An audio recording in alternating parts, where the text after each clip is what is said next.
All right. So once again, thank everyone for coming. Thank you for showing up. We are starting. We've had to start a bit late because of people not coming in quite on time. So I'm going to introduce our guest, and then we will go into the chat. Pastor, today we have two people, a couple. Pastor Stella Ilegogie, a graduate of theater arts from the University of Ibadan, graduated in 1992. That's a long time ago. She's currently the associate head pastor of the Lively-Stone Assembly International. They are based in Kaduna. She also holds a diploma from the Word of Faith Bible Institute, first in 1993, and then Rema Bible Training Center, Abuja, 2013. She's also a recent graduate of the Mordecai, Mordecai Christian Business School, 2023. You can see she's very committed to personal improvement. She's also a certified Bible addiction counselor from Life Challenge Academy. She got certified this year and received licensing and credentials from Rema Ministerial Association International since 2019. She's committed to her commitment extends to education and leadership, as evidenced by her role as a Rema instructor from 2015 and her current position as the National Vice President of Rema Alumni Association, Nigeria. Her journey includes impactful roles as Kaduna Campus Admin Administrator 2014 to 2015, Healing School Coordinator 2016 to 2019, Campus Coordinator 2017 to 2019, and co-team lead at Rema Alumni Association from 2019 to 2023. Stella is joyfully married to Pastor Cosme, and is a devoted wife. Together, they have 2 children, a boy and a girl. Please note this because I'm going to do a quiz on this before we go into the event. They have 2 children. One is kind heart. The other one is tender heart. Both of them are also proud Rema graduates. Pastor Cosme, on the other hand, is also a theater arts graduate. I imagine the church will be full of theater from the same University of Ibadan. Please, can you put up your video?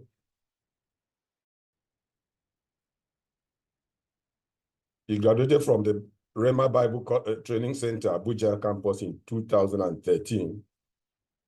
He is the immediate past Rema Alumni Association team lead for Kaduna campus.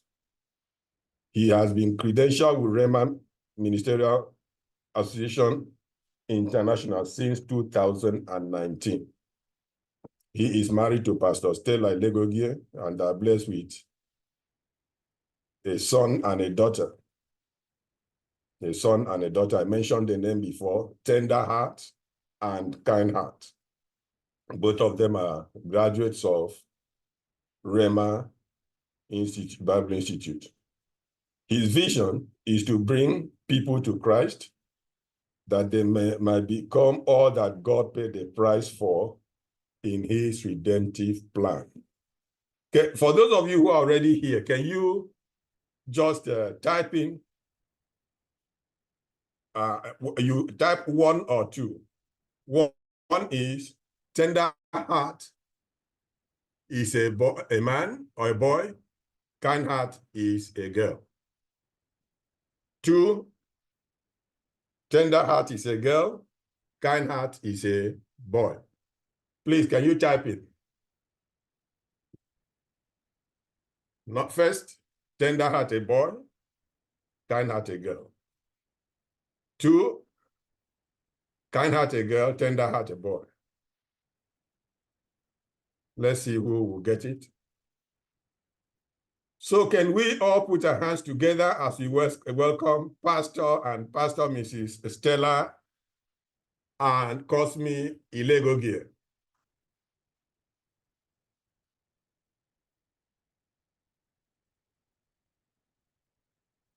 You are muted, pastors, you are muted.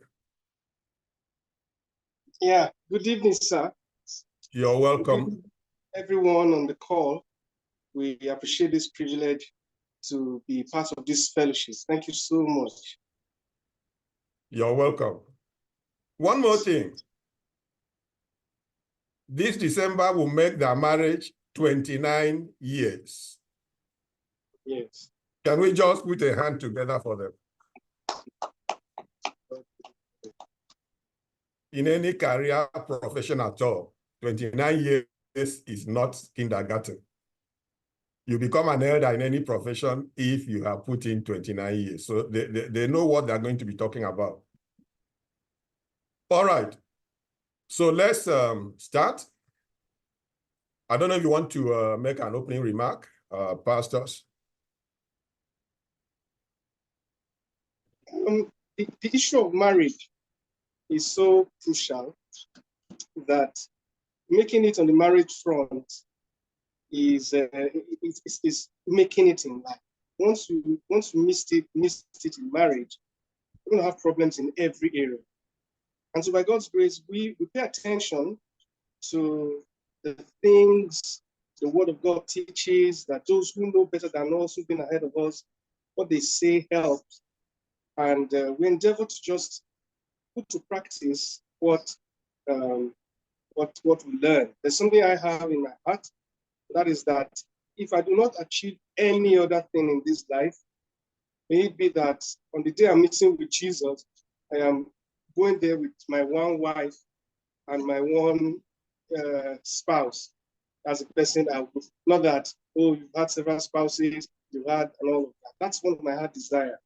This one spouse is what I will present to Jesus as my achievement. Thank you very much. And Pastor Stella, any opening remarks? I can see you smiling because Pastor Cosme has taken responsibility. That's a good one. Good evening, sir. Good evening, Ma. Good evening, all our fellow participants in this Zoom meeting. I count it an honor and privilege to be part of this particular session when we discuss marriage, its foundation, because it's one of the institutions that was instituted by God. And let me not just say an institution, the earliest institution that was instituted by God. And he said, for this cause shall a man leave his father and his mother and be joined unto his wife, and they two shall become one flesh. So this is something that should not be treated with levity. It's a serious business. Marriage is serious business. Marriage is God's business. And marriage is the foundation whereupon every other thing in life can be built. So I just count it a privilege, I count it an honor to sit together with God's esteemed servants and fellow participants to discuss this issue. Thank you so much. You're welcome once again. Let me just give you the answer to the quiz. 3 people voted. 2 said, kind heart is a boy, tender heart a girl. 1 said, tender heart is a boy, kind heart is a boy. Oh, okay, both of them are boys, okay. Well, the correct answer is, kind heart is a boy, tender heart is a girl. Both of them are men and women now, no more boys and girls. Okay, so let's go in now. The first question, where and how did you meet? I know I can have a clue. Theater Arts, University of Ibadan. So tell us the details. We met in 1988 in UI. I was in my final year, and she came in. I had given my life to Christ earlier, and I was thinking, this, you know, the way theater arts is, there's always fellowship from postgraduate school down to diploma. We meet because of rehearsals and stuff. So there is this close fellowship, close togetherness. So I was just thinking, hey, if I leave this school and I come back, let's say in a number of years, I won't really have anybody in their class that'll be my friend. So I set out to make friends with their class people. And then, of course, because I had given my life to Christ, my preference was those who were saved, those who were born again. And lo and behold, this sister and her friend were born again in that class. And but somewhere, somehow, God just ordered our steps and we met. Now, when I noticed her, I was going to do my project, a musical performance, a music drama performance. So I deliberately invited her to audition. She's very theatrical. She can act, she can dance, but singing is not a great what now? A great gift that she has. She can preach a storm, she can dance, she can act. But I wanted her in the performance. So she auditioned, she passed by grace. She was allowed to pass. She came in. So that's how we first met. Yes, let me let you add your own. Yeah. Stella, put in your own. What's your own experience of this incident?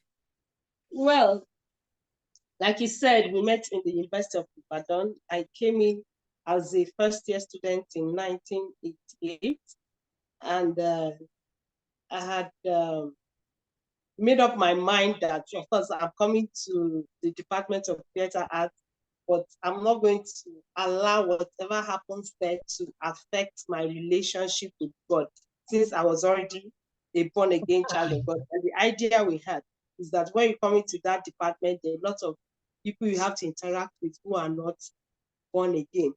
So the initial steps I took was I didn't want to have anything to do with production, audition. So I stayed back my first semester.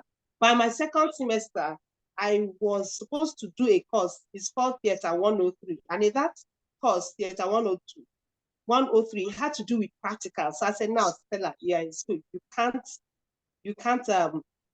look over this. You must get yourself involved in production. So I saw this advert. It was a notice of audition. So I asked one of my classmates, I said, I saw a notice of audition on the board, our actors board. Actors is Association of Theatres Christian, Association of Theatre Arts Students, well, the main body. So he said, he doesn't know what the production is about, but he knows I will like it. And what he meant by that was that he knew who was asking for the auditioning because he knew him as somebody who was born again. I didn't know him. I didn't know whether he was saved or anything. But the person that was talking to me knew I was born again and also knew that whatever was going to happen is a believer, a born again person that is going to run the production. So he now said, he doesn't know what the production is about, but he knows that I'm going to like it because he knew that the person was born again. So I just put down my name for the production, and like he rightly said, I was not given to music, so he gave me a dancing role. That's how I came into production, and we began to interact, and the rest is history today. But I must also put in a word about how we met. Apart from his production, we now began to discuss how we can let Christ reign in our department. And by the grace of God, we started a fellowship. It's called FOTAX, Fellowship of Theater Arts Christian Students. So that kept bringing us together. We were bonding as we were fellowshipping. And like we said, the rest is history today. And you've been dancing ever after. Yes, exactly. All right. So I think what we can take out of here, they were practicing Christians whose testimony was well known to others. And also that informed what they would do, how they guided their lives by their Christian faith. I can take that. Stella said she would not, she will be cautious what group she joins because of her faith. All right, so second question. How did you prepare for marriage? You were a first-year student. I know women are from birth, they are already thinking about marriage. How did you prepare for marriage, both before and after you? Well, let's not jump there. So, Pastor Cosme, tell us how you proposed. How did you get to know she was the one? And then how did you propose? I didn't put this in, we didn't discuss this, but yes, it's here. Yeah. So when she came into the production, I discovered that she was different. Her Christian values appealed to me, and I felt a kind of need to protect her and to, be friends with her. So that started a relationship of having to meet a little regularly. Of course, I didn't have in mind that, oh, I wanted to get married. That was not in my mind at all. Here was a sister, here was somebody in the department, here was someone we were working together in a production. But I just discovered after a few weeks that I became, or maybe I should say we became emotionally, we were bonding emotionally. And I went to God, who had been taught by that time that you go to God and ask God about things that you're not clear about, you don't understand. So I went to God and I said, Father, you know that now I'm born again, I can't have a girlfriend. This your daughter can't even be a girlfriend. She's born again. So I want you to tell me exactly what is this? What's going on? What's going on? As I said that, great joy, bubbled up in my heart. And we had been taught that when you want to make a decision, you want to be led, two things you look out for, either joy or fear, either peace or turmoil. So with the peace and joy that came into my heart, I said, wow, this is going in the direction of God's approval. So that's how we now met later that evening, the same day. That's after I prayed in the night. We met later that day. Lo and behold, she told me, said, Cosme, I want to tell you something I have never told anyone. Maybe she should pick it up from there.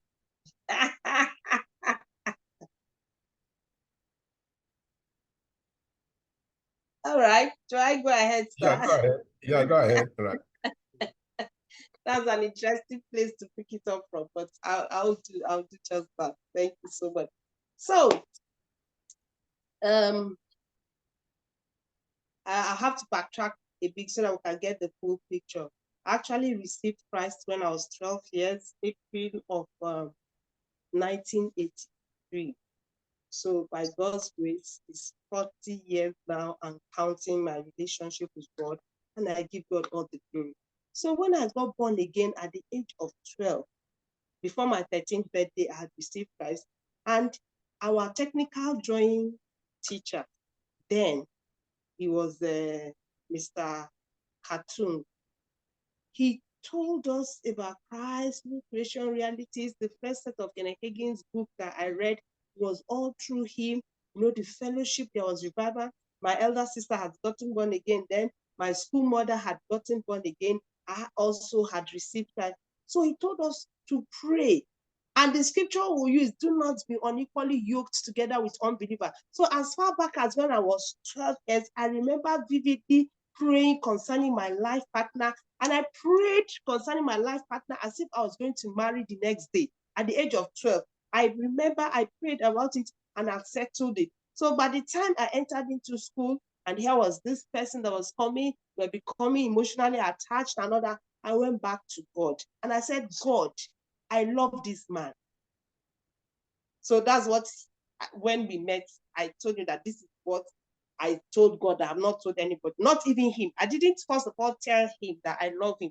I rather went to my God that I prayed about married partner 12 at the age of 12. I said, God, I love this man. So when we met, I told him that I told God what I had not told anybody. And he asked me what was it. I said that I told God that I love you. So the coincidence, after I had prayed in the night that, hey, Father, we're getting emotionally connected, and I talked to him, I felt joy in my heart, only to come that evening, she told me this, that she told God what she has never told anybody before. So those are some of the things. Okay. Well, I think that any man that would go and pray about Stella, looking at her, he would generally feel joy in his heart, and then yeah, very true. all right. All right. So how did you then, from that point on, the second question is, how did you now prepare for, I presume that when she told you that, you just concluded that this is it, is settled. Yes. When she said that, I think a day or two later or so, was when I came back and said, I would like to take you to the moon. I said, I like it. So I was playing on the metaphor of honeymoon. So I said, I'd like to take you to the moon and let's go and drink some honey there. Of course, she too understood. So we began to just talk to God along those lines and all that. The way we prepared, she was in level 1 at that time. She had moved to level 2. And I go to serve? Yes, by the time she moved to level 2, I had gone to serve. Okay. And of course, I was in Ibadan every month from Kwara State then, where I served, all to just come and see her and spend time with her and all that. Because wherever your treasure is, that's where your heart and then your physical presence would also gravitate towards. Oh my God. and I'm sure that the distance between Kwara and Ibadan became very short. It's longer now. Very short. Short and cheap. Okay. All right. So individually, how did you then, from that time, how did you prepare yourself?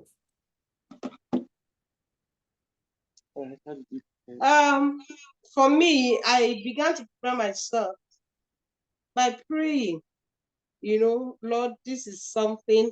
So it's like all I knew to do was to pray. And before this relationship started, like I said before, at the age of 12, I had prayed earnestly concerning the marriage partner. And here we were. Now we're going to get married. So we began to pray. And in fact, as we're praying, we're also looking forward to a time, not an endless courtship. We were preparing by saying, okay, let's fix a time, maybe like in 2 years' time. We even fixed a date, fake date, having nothing physically on ground, but we now said on July 30th of that same 1994, right? Yes. Okay, but I remember that date, July 30th, that we'll commence something, we'll get married and all that. So the preparation was both physical and spiritual. We didn't just leave it like an open-ended courtship. Someday we get married. No, began to put like structures in place. We began to put some timelines, trusting God. And I think those were the basic things we began to do in the preparatory stages. Of course, I must say that when we began to prepare, he was in a fellowship called VCS, Victory Christian Fellowship. I was in a fellowship called IVCU. That's Ibadan Varsity Christian Union. Then he used to go to a church that was Pastor Olubi Johnson's church, then Scripture Pastoral Christian Center. So part of the preparation was that we began to merge everything we were doing. So in the morning, we will go together to Scripture Pastoral Christian Center. 1 p.m. was our fellowship in IPCU. We used Chapel of the Resurrection in University of Ibadan. So we'll go to Chapel of the Resurrection at 1 p.m. for Ibadan Varsity Christian Union, our fellowship on Sunday. Then after that, VCF, that is Victory Christian Fellowship, used to take place in the evening by 4 p.m. So in the morning, we're in church in Scripture Pasture. At 1 p.m., we're in the IVCU, and then in the evening. So at the end of the day, we began to have a pool of friends. I didn't go to VCF, but the people in VCF were my friends. And the same thing, my friends, Victoria Orojobi, Tokes, Aliyu, all the people that were in IVCU became friends, and even in Scripture Pasture. So preparing was like, we now began to marry our pool of relationship, people we accompanied together with. His friends became my friends became his friends, and a whole lot of that. I must add that before the marriage, part of how we prepared also had to do with reading our books and listening to messages about marriage. I remember at that time, Creflo Dollar had a series on marriage. I bought the whole series, was listening to them. That was before we even met, because somehow our leaders in the church, in the fellowship, they used to say things to do with get yourself prepared, know what God says about marriage and all that. So we prepared along those lines. Okay. All right. Now, at the moment, let me just leapfrog to today. I agreed you have 29 years experience. Next year we'll make it 30. And by civil service, you should have been retired. You should be ready for it. Oh God. But do you, by any chance, along the way, have you had to also have same mentors or counselors that you work with, not because you have problems, but people you put yourself under?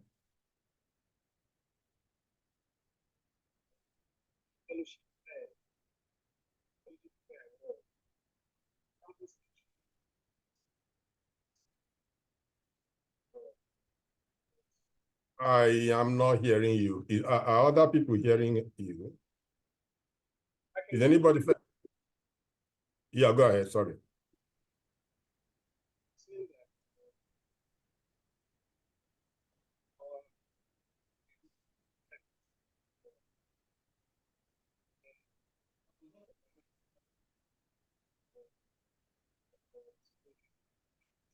Sorry, Edwin, are you hearing them?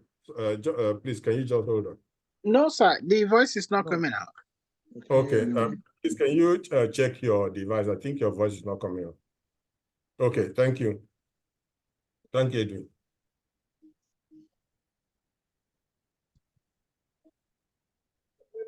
Let's try our own.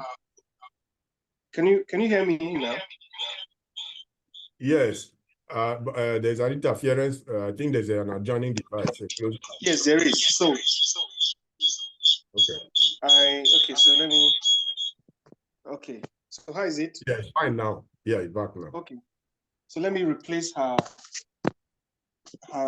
device with my own. Okay. So yeah, good. All right. You can hear me now. Yes, fine. All right. So we had these leaders that we looked up to, and we still look up to them till now. Oh. When we're working with Yinka Ojo, we work closely with them. And one of the things I noticed was they had a lot of respect and regard for his wife. So that inspired me that I'm going to toe the same line. And that's how it's been. Okay, thank you very much. Because I've always believed that like we do in careers, we have mentors and all that. People that we look up to are also important in our marriages to help. Okay, now the next question, how are you different? Personality differences? Who is more outgoing? Who is a little more reserved? Can I answer that?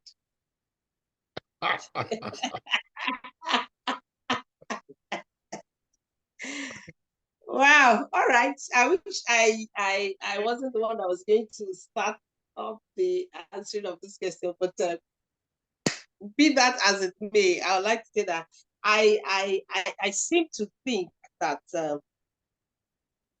I am not as reserved. And for instance, you know, we had a meeting last year. The kids came over for Christmas, like we said, there are no more kids, young adults or whatever you want to call them.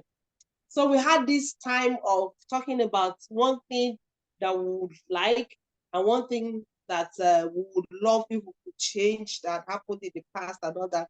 So when it was my time to speak, I began to talk about how we've not been able to attend in the past many wedding receptions, especially when our kids were young. It's like we go for the church service and then that's all there is to it. So there are a whole lot of receptions that other wish, oh, this person's wedding, I would have enjoyed to be at the reception and all that. So I am somebody who likes to socialize, to attend events, not just church meetings and services and so on. I think you can pick it up from there. Yeah. She would like to go to parties. I would like to go home. Okay. So, but then she draws me to go to some places. And then I also temper her. I wanted to go to everywhere. I also once in a while ensuring that we don't go. So that balance is there. Many times I would say, hey, let's not go. We end up going and it's beautiful, it's fun, and we like it. Some other times we do not go and I know it's good for us. Okay. So because that's a potential conflict issue. How do you manage that? So suppose she's Stella, I think this would be your question. You strongly feel that this is an event we should attend. And let her go. Oh, okay, that's how. Yes, there've been a few places like that. And I said, okay, please, you can just kindly go. I don't really feel like going. And she'll go alone. And she'll come back all rejoicing, full of joy. And I say, wow, that's awesome. Oh, okay. On such occasions, you decide, okay, a middle of the road kind of thing. Okay, you go, let me stay at home. I prefer to stay at home. Mm-hmm. Okay, Stella let her say something. Well, I just remember there was an auntie that was having her 60th birthday, and she had invited us, and wow, I said this birthday, we got to go for this birthday. She's been there for us since we came into Kaduna and so on and so forth. And I saw that he was really not interested in going, but I knew that from my own little understanding, it seemed good to me that it to be right to go for this wedding. I mean, this birthday. So I said, okay, I can go. And I think what happened was my son was around, so he drove me there. We had fun. He met some of these instructors in school. He was feeding his tertiary institution in Africa. And we had so much fun. And she kept asking, oh, he didn't come and all that. So we didn't, it was fun. We went for that one. Then I remember another person's 60th birthday, another very lovely lady. In fact, that one, I had a ministration that day. So I had dressed up for that ministration and I had planned it that it was supposed to be like a breakfast meeting. So I had planned it that from that breakfast meeting, I will come back to church. Then from church, we will all now go for that reception. So we had that breakfast meeting. I had that breakfast meeting with another church. It was a women convention and came back all excited and he said, we're not good. And I had looked forward. And I think the thing about that particular day was that there had been a series of events, there had been services for her during the week. So the Saturday part of it was the party part. You cut cake, everybody will be around, there'll be so much of fun, fellowship, laughter, you meet a whole lot of people. So he said we are not going because we attended one of the services, the evening side, we were just having service for her throughout the week, but that Saturday was the real day, cut cake. So I didn't go. And I looked at myself and I couldn't believe that I didn't go for that 60th birthday. So that's how it's been. It's just been give and take. We've had situations where, okay, you can go. Other situations where, okay, we just go back and we are together. And like you say, we just meet each other midstream. I'm not mistaken. I think we regularly travel. No, not that one.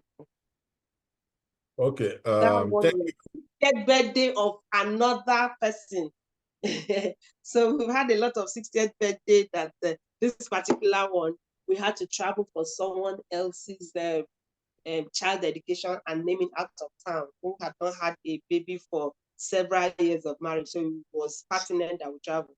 So that was for the man. But for this lady, I came back from administration. Okay. Now let me ask, especially Stella, for this particular one, the one you really wanted to go and you couldn't go. How did you feel and how did you manage that disappointment? Of course, it came to be like a real shock.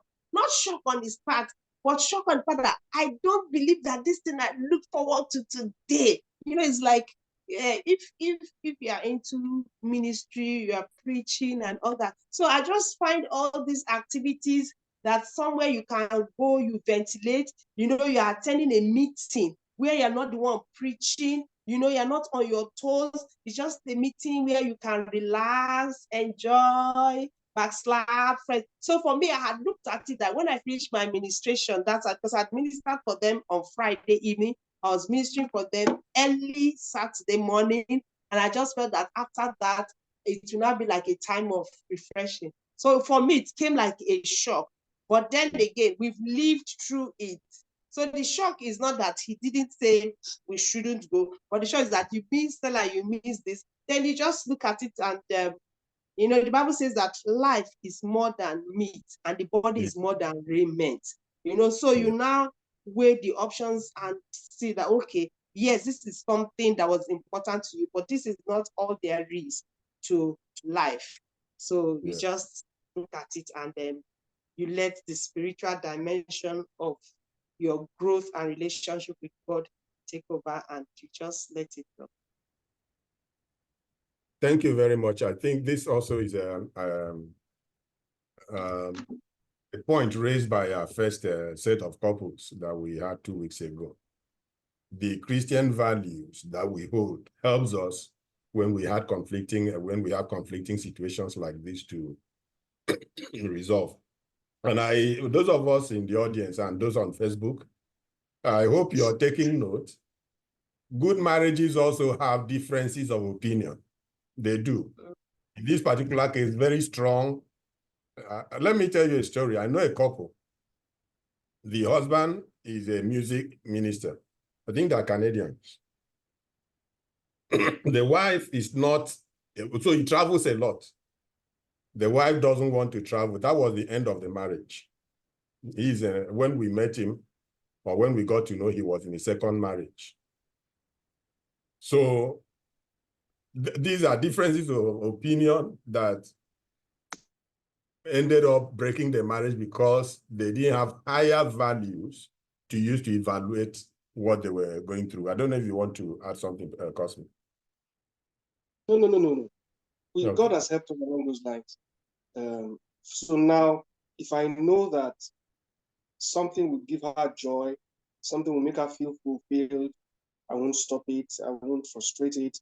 Many times I've had to just go because she wants to go, and I know she usually feels very good, about such things. And a few times I'm really looking at it that there's no point going to this thing. I encourage her to go, just that she would prefer if I went with her. So, but many of those times when I realize that she wants me to go with her, I go.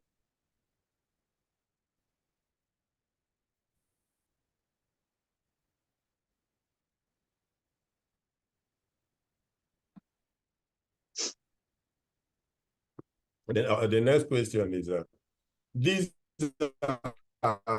what we've discussed so far, personality differences. Now you're from different cultures. For those of us who introduction, Cosme is from Edo State in South Nigeria. Stella is from Abia State in Southeast Nigeria. Stella is Igbo. Cosme is Esako, right? Yes. Isako. Okay. So how have your cultural differences affected your relationship? Come to think of it, we really don't have cultural differences, they don't play any role really in our relationship. I just love her, and I believe she also loves me. So there's nothing has come up either from her side culturally or from my side culturally that was, nobody troubles us to say, hey, this is what we do in our place, this is what we do there. So we've not had that. Of course, when we're going to get married, the requirements, differences, and all that, we had to meet. Some we met Amala or during areas when we meet Amala. Who are Amala? Amala, that's the traditional elders, the Okay. people. There was something to do with them during the marriage too. But all was beautiful because my father-in-law took the lead. He said, leave this boy and this girl, I will deal with you. That's how he let us go, and he faced the Amala himself. So God has been gracious to us. There's been no pressure culturally. My people don't, nothing. They just love her. For instance, my brothers, my sisters, the way they like this girl, I used to wonder that, what is it? I have a stepmom. My mom has passed. My stepmom is alive. The way my stepmom likes this girl, if we go home now, we went the other day, as she's coming out from the car, the woman is hailing her. Girl that is beautiful. Inside, she's using a circle. Girl that is so beautiful inside out. My daughter, my girl. Of course, I'm happy it's like that instead of the other way around. So there are no cultural problems. Okay. Thank you so very much. So what language do you speak at home? Unfortunately, English. Oh.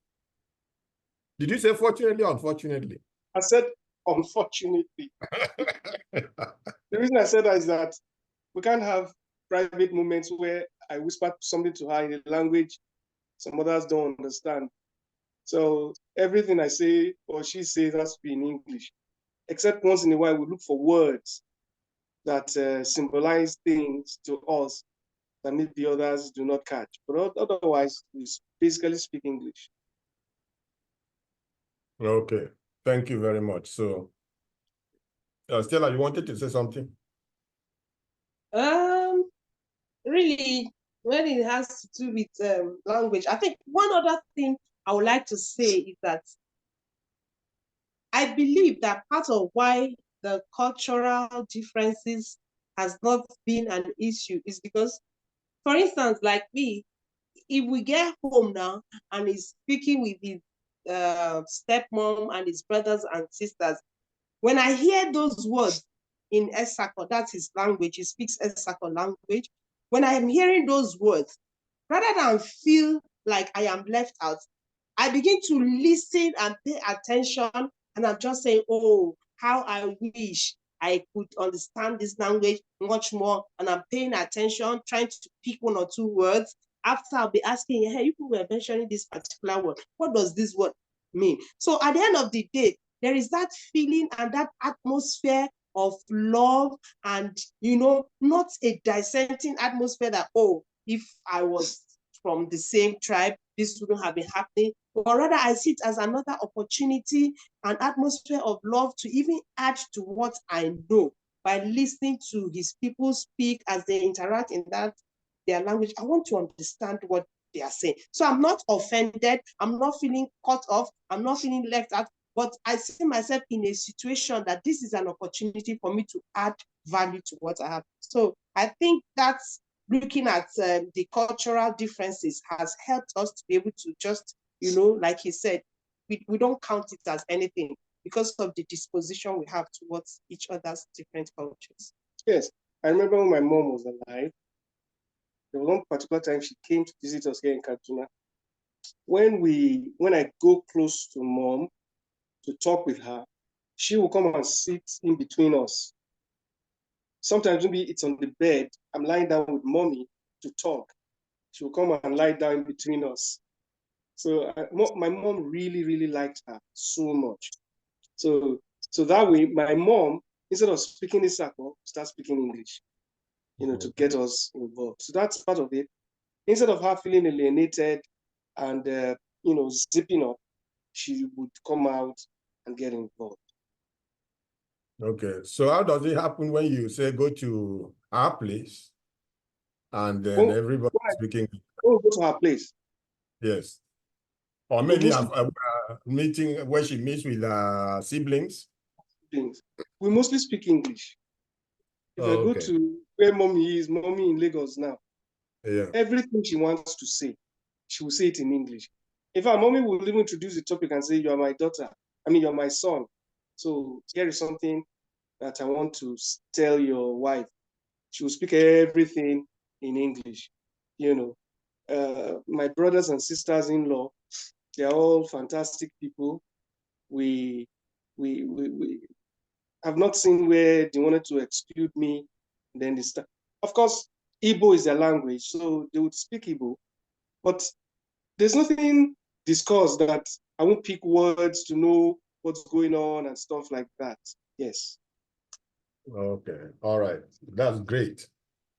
And then let me go to the next question. Are there issues that were, when you were younger in marriage, in those early days, you held very strongly, but over time you discover these are not really that serious and you now just treat them as unimportant?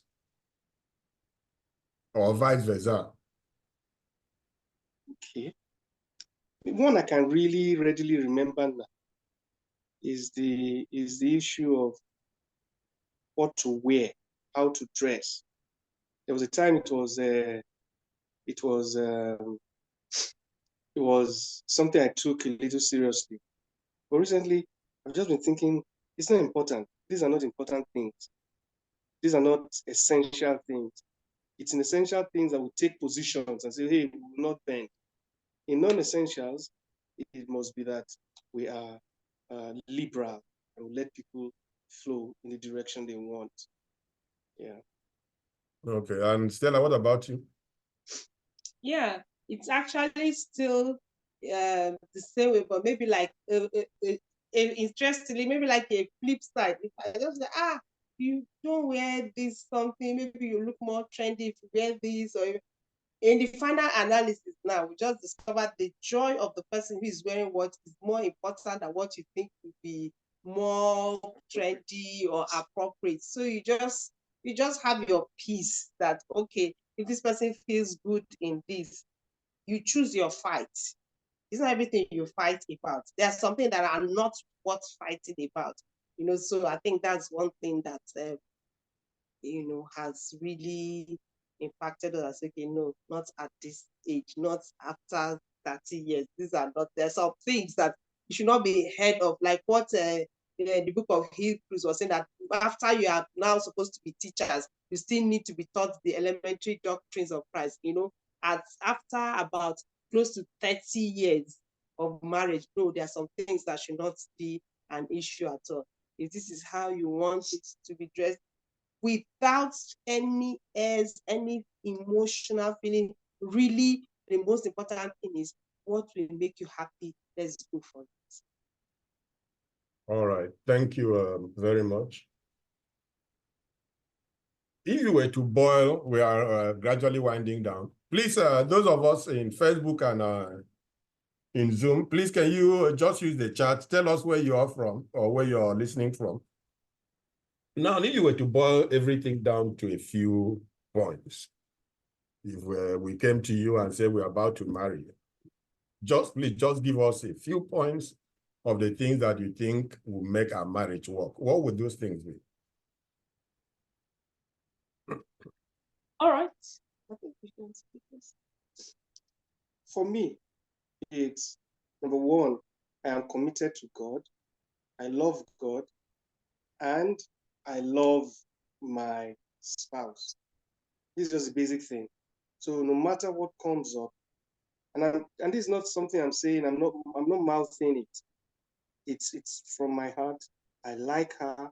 I love her. So I would say, hey, man, make sure that you're marrying somebody you like. You're marrying somebody you truly love. It's easy to forgive, overlook, and be patient with somebody you like and with somebody you love. So that's what I would say. But if, okay, circumstances brought you together, maybe you were match made in marriage and all that, I was okay, fine. You really didn't like the person, didn't love the person. Now you're married. It's your job to develop love and develop that. Everything will work when it's like that. It's somebody I like, I love so much that I really like. All right. Thank you. Enyedi joined from Doha in Qatar. You're welcome. So Stella, what would you say? What advice would you give? Yes, the advice I will give. I remember reading a book, How to Ruin Your Life by 30 by Steve Farrar, right?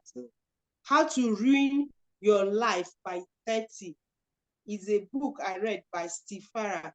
And he said one of the questions he normally asks young people who want to get into a relationship, who want to get into marriage, is,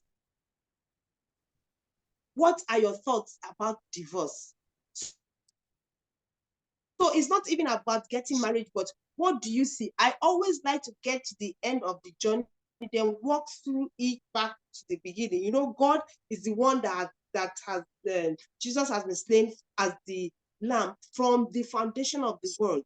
So I'm saying that for every one of us, if there's an advice I would like to give, is before you get married, are you seeing yourself as someone?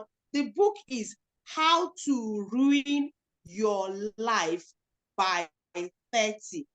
So by the time you are 30, if you want to ruin your life, by the time you're 30, your life is in ruins. That's the name of the book by Steve Farrar. How to Ruin Your Life by 30. Thank you.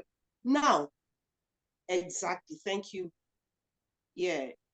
Ebon, you're doing great. So now, I'm saying that think of your life. Before I entered into a marriage relationship, it wasn't just about him, but it was equally about my resolve. By the grace of God, I am not going to have a failed marriage. So I wasn't entering into marriage like, if it works, then fine. If it doesn't work, no. I've already resolved that I am not going to have a failed marriage. So I now begin to work it backwards into my relationship. If we have that vision, write the vision down, make it plain. You know, it's not about what is happening around you, but what do you want? Now, if you do that, exception proves the rule.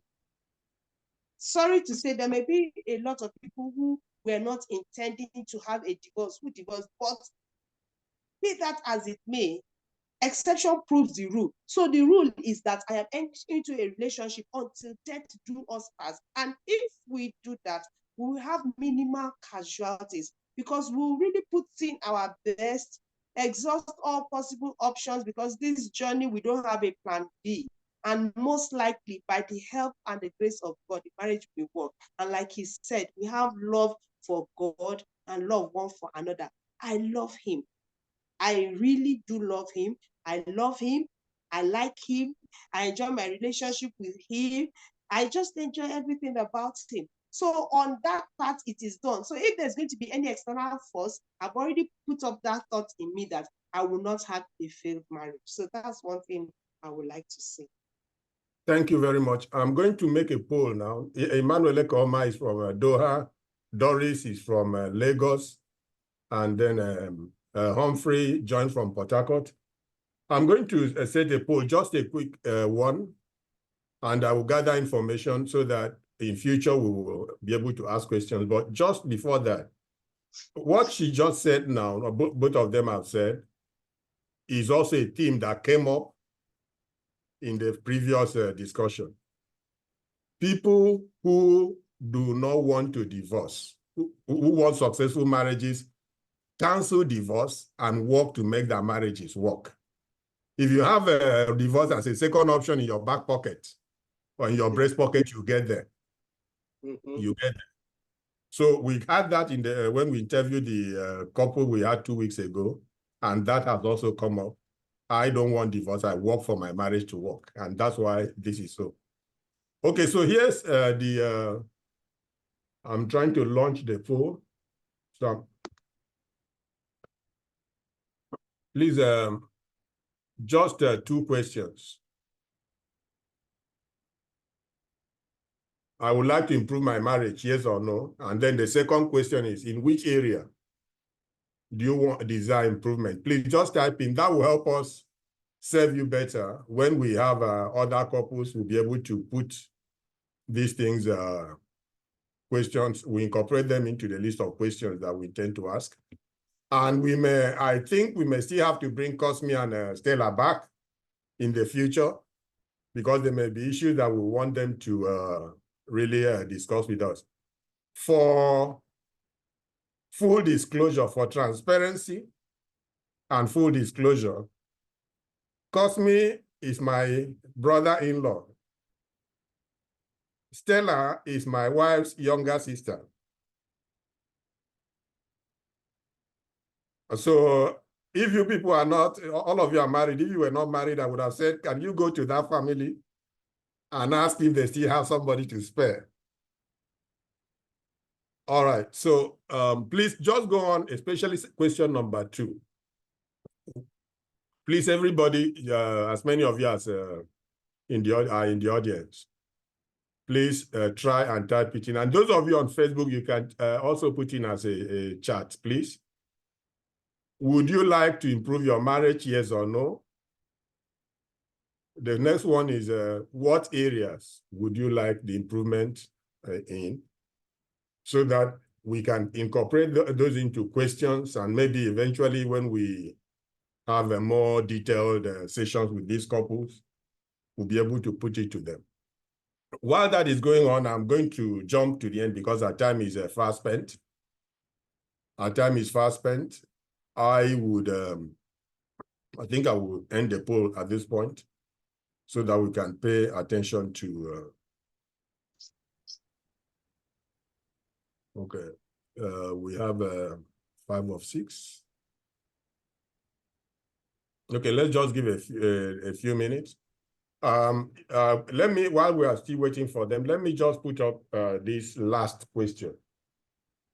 In the introduction, we mentioned in the introduction, we mentioned that you are pastors, senior pastors in Lively Stones.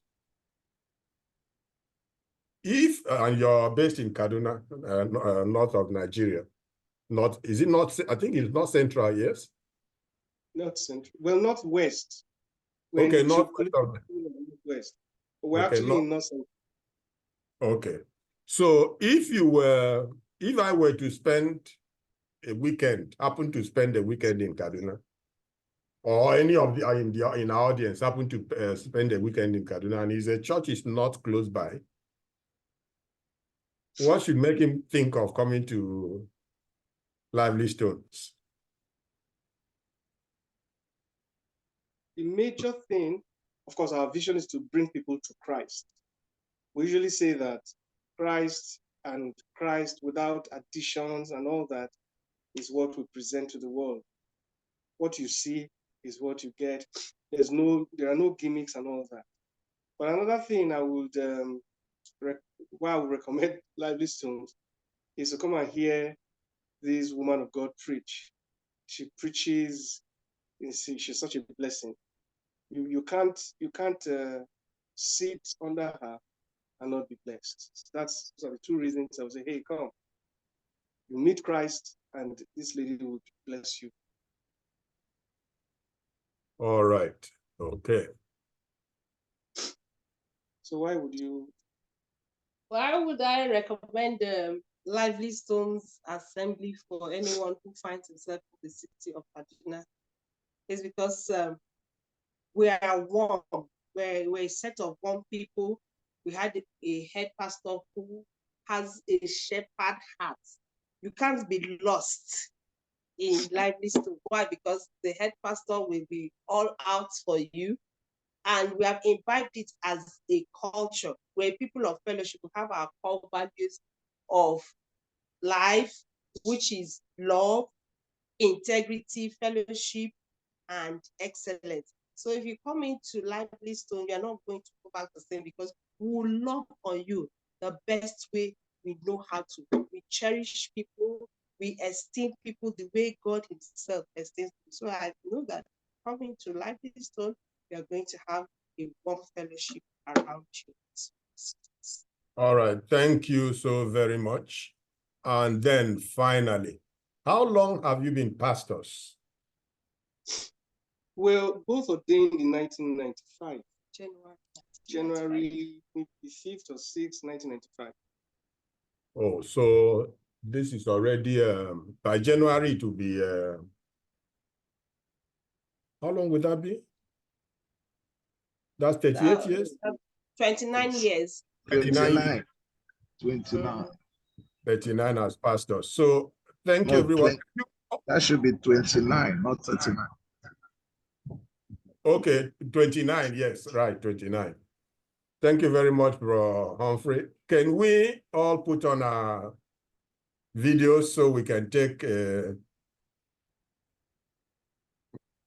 you're disposed, put on your video, let's take a,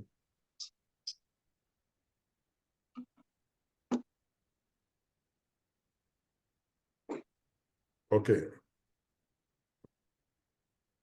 If you're disposed, please put in your video, let's just take.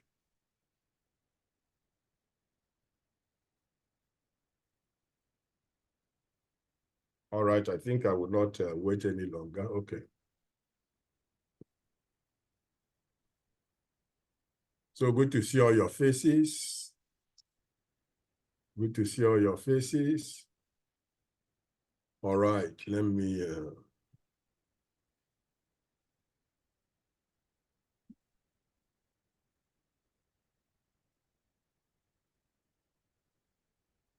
All right, thank you, everyone. So you can put up your video, thank you. So let's go back to Pastor Cosme and Stella, and thank you very much for making the time to be here. We've enjoyed listening to you, and thank you for your openness. And what you've shared with us is invaluable. And I believe that all the people in the audience will take this seriously and apply the wisdom that you've shared with us in their own marriages for improvement. I will analyze the result of the poll and see what additional questions, what areas we can focus on. So thank you very much. God bless you. I will stop the recording. Thank you, sir. Thank you for having